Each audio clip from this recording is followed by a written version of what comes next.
अस्सलामुअलैकुम। एक new vlog में आपको वेलकम करती हूँ। आज 9 दिसंबर है और सुबह के तकरीबन 8 बजने वाले हैं और मैं यहाँ पर बना रही हूँ अपने लिए चाय और साथ ही अपना नाश्ता भी बनाऊँगी, क्योंकि आपको पता है कि मेरे हस्बैंड अभी तक कराची हैं और वो होते हैं तो वो फिर सुबह ज़रा जल्दी चाय बनाते हैं, क्योंकि उन्हें ज़रा सुबह जल्दी चाय पीने की आदत है। लेकिन मैं थोड़ी सी देर से बनाती हूँ कि चलो साथ में कोई पराठा वगैरह बना ली, कोई ब्रेड बना लिया तो नाश्ता भी हो जाएगा।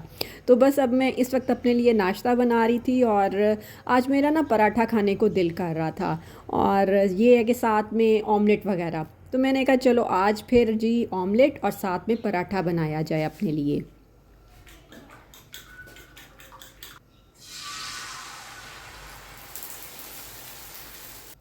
आज दोनों बच्चों ने भी यूनिवर्सिटी नहीं जाना था, क्योंकि मेरा बेटा जो है वो केएसके यूनिवर्सिटी जीसी में जाता है, इसलिए उसने घर ही रह के कोई अपनी रिसर्च रिपोर्ट रेडी करनी थी। और मेरी बेटी का आज वो ये था कि आज उधर यूनिवर्सिटी में ऑफ था, इस वजह से नहीं वो गई और वो दोनों सो रहे थे। तो मैंने कहा मैं तो चलो नाश्ता करती हूँ, क्योंकि मुझे ज़रा भूख लग रही थी। मैंने कहा मैं तो नाश्ता करती हूँ, वो जब उठेंगे जो उन्होंने खाना होगा फिर मैं उन्हें बना दूँगी। इस माह अभी तक मैंने ग्रॉसरी भी नहीं की थी, लेकिन अब मैं सोच रही थी कि नहीं, दुबई से मेरी सिस्टर आने वाली हैं और कुछ चीज़ें भी ख़त्म हो रही थी, तो मैंने कहा कि चलो हिम्मत करके फिर जो चीज़ें लेके आने वाली हैं वो ले आऊँ। तो इसलिए आज फिर मुझे अलफता भी जाना था और वहाँ से ग्रॉसरी करनी थी।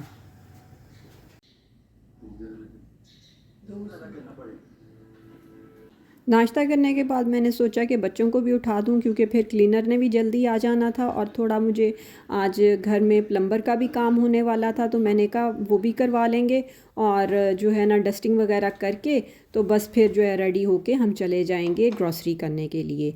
तो बस नाश्ता करने के बाद बच्चों को उठा दिया और मेरी बेटी तो रोज़ाना साग और पराठा शौक़ से खाती है। वो अक्सर जो है यूनिवर्सिटी में भी लंच में भी साग और पराठा ही लेकर जाती है। बस इसके बाद जी अभी वो क्लीनर होकर गई, मैंने सारी डस्टिंग वगैरह अच्छे से कर ली थी। इसके बाद मुझे हुआ कि मैंने मक्खन 2-3 रोज़ से ना नीचे फ्रिज में निकाल के रखा हुआ था और उसे जाग भी लगाई हुई थी, तो मैंने कहा पहले मैं ऐसे करती हूँ कि मक्खन निकाल लेती हूँ।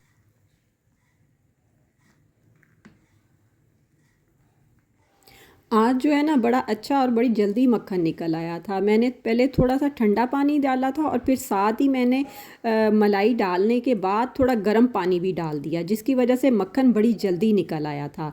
तो बस मैं इस तरह पेड़े बना के निकालती हूँ और फिर इसे हल्की आंच पे मैं इसे घी बनने के लिए रख दूँगी। तो जब तक मैं नमाज़ वगैरह पढ़ूँगी और हल्की आंच पे ये पकता रहेगा और वक्तन फ़वक्तन आके मैं उसे हिलाती रहूँगी।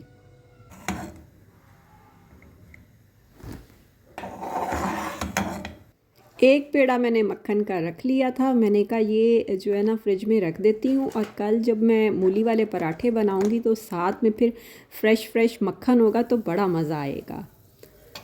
तो बस ये देखें इधर मक्खन बन रहा था और साथ में मैंने कहा जो बर्तन वगैरह हैं वॉश करने वाले उनको भी जल्दी से वॉश कर लेती हूँ।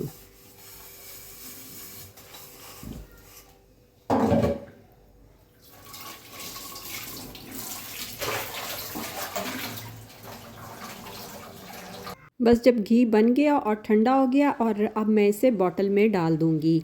अब मैं एहतियात करती हूँ और ठंडे घी को ही मैं बॉटल में डालती हूँ, क्योंकि एक दफ़ा मेरे साथ हो चुका है कि मैंने गरम गरम डालने की कोशिश की और वो बॉटल भी प्लास्टिक की थी और वो सारी गिर गई। लेकिन शुक्र अल्हम्दुलिल्लाह अब ठीक है। बस उसके बाद जी हम ये ग्रॉसरी करने और सारी ग्रॉसरी करके लाए। बहुत ज़्यादा चीज़ें तो लाने वाली नहीं थी, जैसे चीनी, दालें, चावल सब कुछ था, और पत्ती वगैरह ख़त्म होने वाली थी। कुछ सब्ज़ी लानी थी, मैंने कहा वो भी ले आऊँ। शैम्पू कंडीशनर मेरी बेटी यूज़ करती है, वो मैंने कहा ख़त्म हो गया है, चलो वो भी साथ ही ले आऊँ। तो बस फिर हम तीनों गए और सारी चीज़ें लेकर आ गए। फिर जो चीज़ें यानी कि बॉटल्स में डालने वाली थी वो मैंने डाल के सारी रख दी।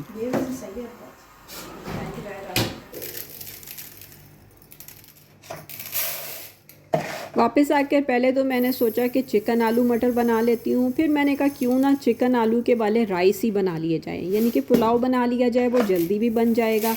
तो बस फिर मैंने उसके लिए आते ही पहले ना चावल भिगो दिए थे और फिर मैंने नमाज़ पढ़ी। नमाज़ पढ़ के फिर मैं दोबारा किचन में आई और फिर मैंने खाना बनाना शुरू किया।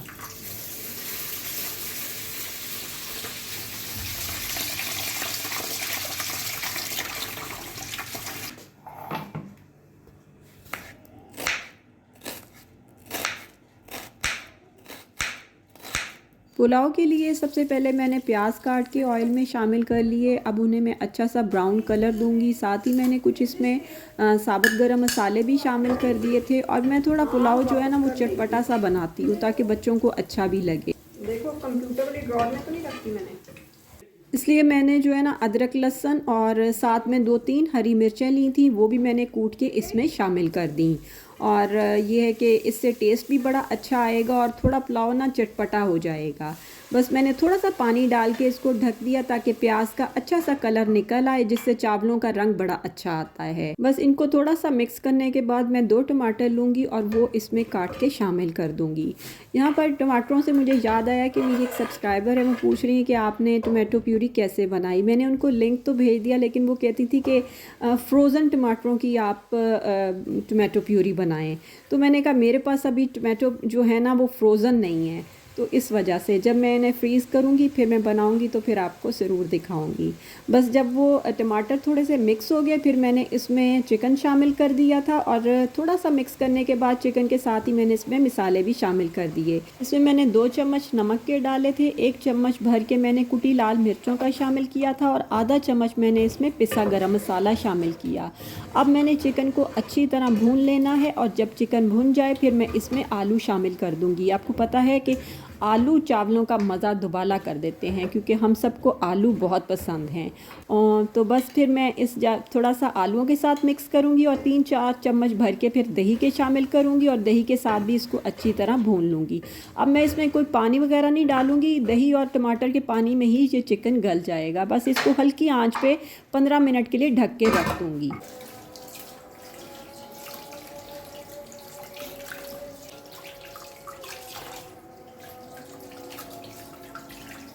इधर जो मैं ग्रॉसरी के लिए चिकन वगैरह लाई थी वो भी मैं साथ साथ वॉश करके रख रही थी और उनके पैकेट्स बना के मैं फ्रीज़र में रख दूँगी। तो बस जी 15 मिनट के बाद जब मैंने देखा कि चिकन अच्छी तरह गल गया है तो चावलों के हिसाब से मैं इसमें पानी शामिल कर दूँगी और बॉयल आने पर मैं इसमें चावल शामिल कर दूँगी। अब मैं चूल्हे की आंच थोड़ी तेज़ कर दूंगी और चावलों को ढक कर नहीं पकाऊंगी, बल्कि ऐसे खुले में ही इसको पकने दूंगी। इस टाइम मुझे नमक थोड़ा कम लगा तो मैंने और डाल दिया। बस जब मैंने चावलों को देखा कि अब ये दम लगने के करीब हैं, थोड़ा मिक्स करने के बाद मैंने इनको दम पर रख दिया और तकरीबन 15 से 20 मिनट के लिए मैं इन्हें दम पर रख दूँगी और उसके बाद आपके पास मज़ेदार सा चिकन पुलाव रेडी हो जाएगा। इस टाइम इशा की अज़ानें भी हो रही थी, तो मैंने कहा कि चलो ऐसा करती हूँ कि दम पर रख देती हूँ राइस को और जाकर पहले नमाज़ पढ़ लेती हूँ। नमाज़ पढ़ने से पहले मैंने बच्चों को बता दिया था कि आपने इस टाइम पर चूल्हा बंद कर देना है। और बस फिर जब मैं नमाज़ पढ़ के आई तो देखें मज़ेदार सा हमारा चिकन पुलाव रेडी हो चुका था। इस टाइम हम सबको भूख भी लगी हुई थी, तो बस फिर मैंने कहा कि बारी बारी आते जाओ और प्लेट में मैं डालती जाती हूँ और तुम लोग लेते जाओ। ये था मेरा आज का सिंपल सा व्लॉग। उम्मीद करती हूँ वीडियो अच्छी लगी होगी। अच्छी लगे तो लाइक ज़रूर करना। तो मिलते हैं नेक्स्ट वीडियो में, तब तक के लिए इजाज़त दें। ओके, अल्लाह हाफ़िज़।